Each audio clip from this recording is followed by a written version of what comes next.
Pemirsa, untuk mengetahui informasi terbaru kita sudah bergabung dengan rekan Naura Syafikah. Ya, selamat siang Naura. Bagaimana situasi pasca demo di kawasan DPR Jakarta di sana saat ini?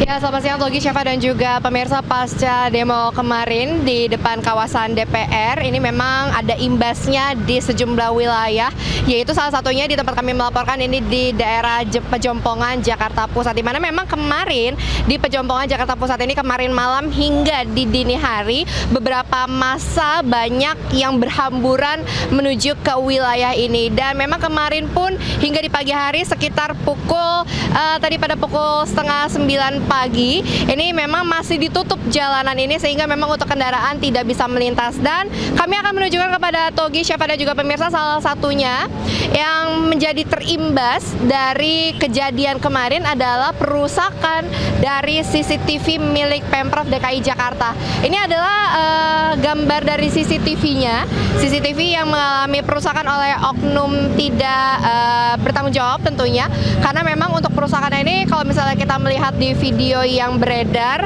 ini perusakan digunakan dengan bambu bahkan sambil mematahkan.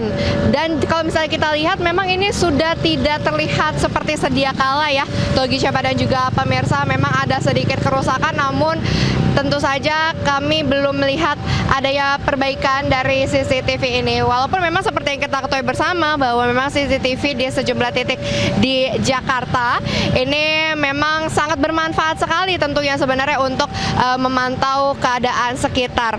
Dan tidak hanya dari CCTV saja yang dirusak imbas dari demo kemarin, salah satunya juga vandalisme. Kalau kami melihat di sekitaran sini memang banyak sekali vandalisme seperti di tembok, kemudian juga di tiang listrik dengan tulisan-tulisan yang mengecam seperti itu. Dan tadi kami melihat beberapa petugas pun juga sudah ada yang mulai membersihkan tulisan-tulisan ataupun juga vandalisme. Bahkan tadi petugas oren juga sudah bebersih kembali untuk sampah-sampah imbas demo kemarin. Dan tidak hanya dari petugas oren saja, Togi, Syafa dan juga pemirsa, di sini beberapa aparat TNI juga masih terus berjaga menghindari adanya kerusuhan kembali ataupun juga kericuhan kembali, sehingga memang kalau kita lihat di sini untuk lalu lintas sudah kembali normal. Dan juga untuk masyarakat yang ingin melintas di kawasan Pejompongan menuju ke Palmerah ataupun juga menuju ke Senayan, ini sudah bisa melintas kembali. Sementara itu Togi, Syafa, kembali ke studio.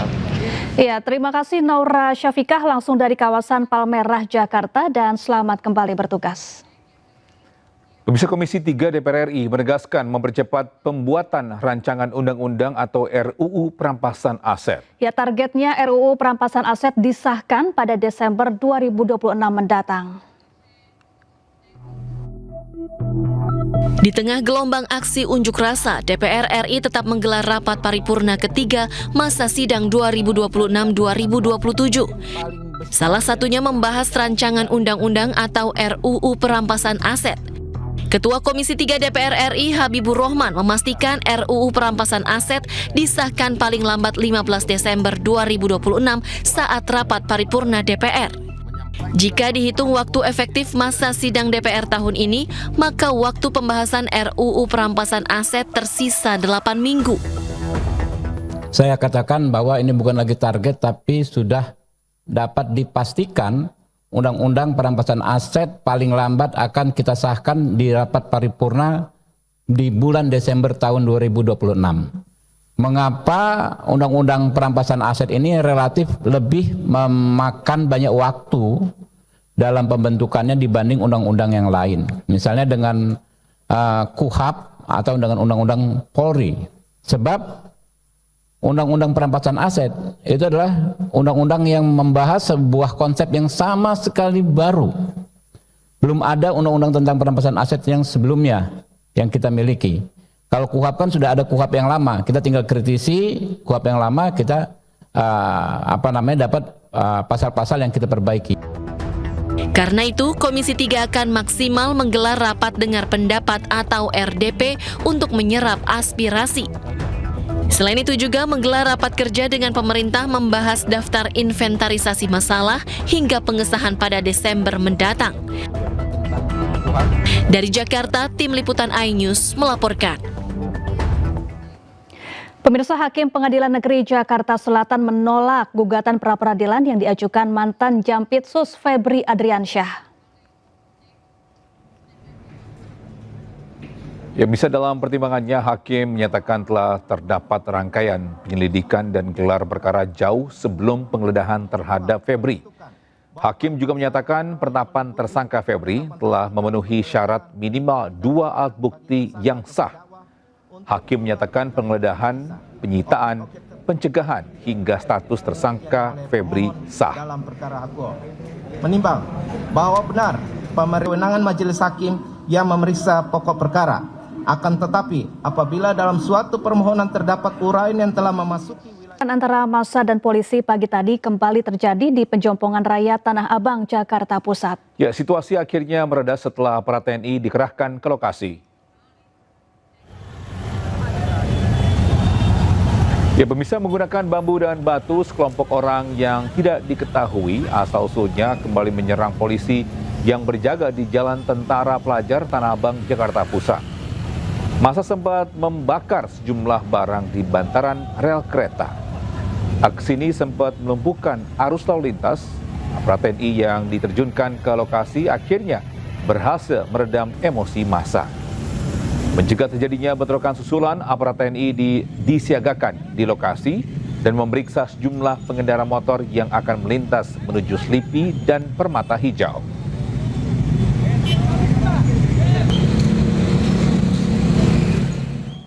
Ya, sebelumnya saat aksi unjuk rasa yang berunjuk bentrok Kamis malam, ini satu sepeda motor di Pejompongan jadi sasaran amuk massa. Ya, sementara 5 truk di Jalan Es Parman, Jakarta Barat dirusak dan dibakar warga.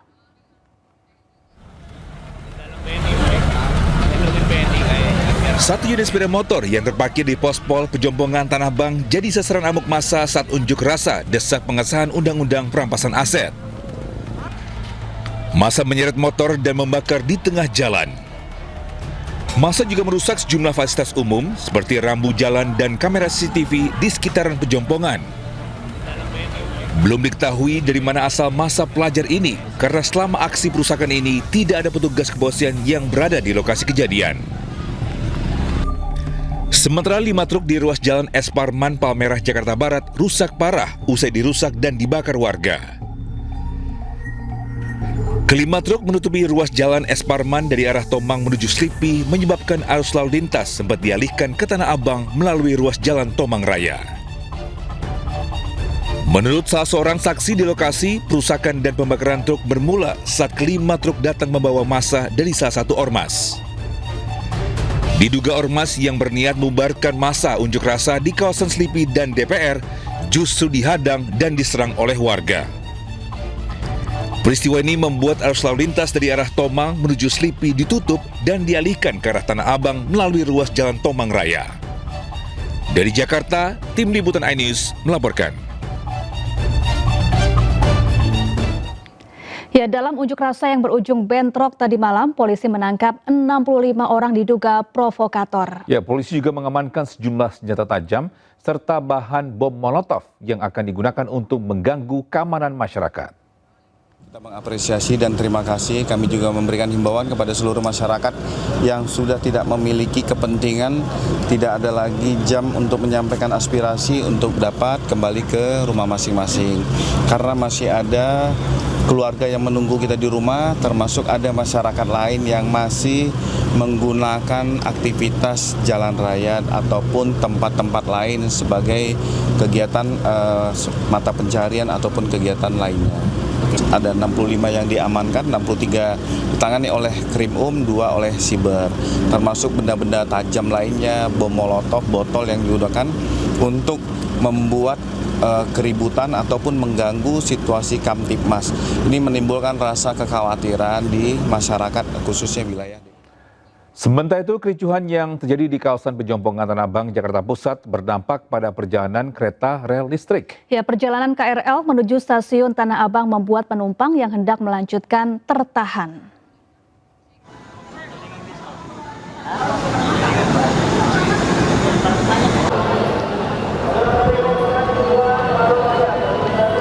Beginilah suasana di stasiun Palmerah Tanah Abang, Jakarta Pusat pada Kamis malam sekitar pukul 7 malam. Penumpukan penumpang terlihat di sejumlah area stasiun baik di lantai 1 maupun di lantai 2. Sebagian penumpang bahkan memilih duduk di lantai stasiun termasuk di area bawah peron 2 sembari menunggu informasi terbaru mengenai perjalanan KRL. Petugas stasiun melalui pengeras suara berulang kali menyampaikan bahwa perjalanan KRL untuk sementara tidak melayani rute menuju Tanah Abang. Sementara itu, sejumlah penumpang tetap bertahan di stasiun Palmerah karena ingin segera melanjutkan perjalanan menuju Tanah Abang. Situasi tersebut membuat area stasiun tampak lebih padat dari biasanya.